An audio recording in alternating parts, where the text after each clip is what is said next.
Afisa wa usalama na wa utawala katika eneo bunge la Kangema wametoa onyo kwa wezi wa maparachichi mashambani, wakisema kuwa operesheni ya kuwasaka wahusika hao imeanzishwa. Wakazi wa Tudhu katika eneo bunge la Kangema wanalalamikia ongezeko la visa vya wizi wa maparachichi kabla ya kukomaa.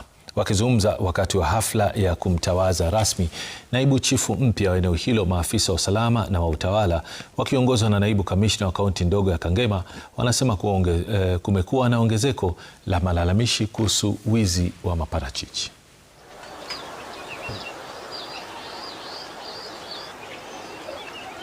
Ile hasara iko ni hasara kubwa sana, kwa sababu vijana wameingilia kwa biashara haramu, wanachuna avocado kama haijakomaa, wanatufuja moyo, na ningeomba serikali tusaidie sana kukomesha hii tabia ili angalau tupate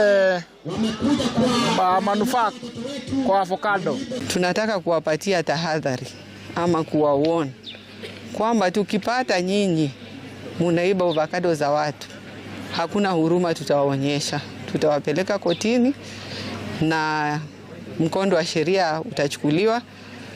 Na pia tungependa kuambia kwamba hiyo it's a very big offense, it's a criminal offense na munaweza kufungwa. So tafadhali mjitahadhari. Ningependa wananchi pia, kwa sababu mnajua suspects, tuambieni ni kina nani ambao wanahusika na wizi huu. Shinda moja ile iko ni wale wakora wanajipanga kuimba hasha avocado.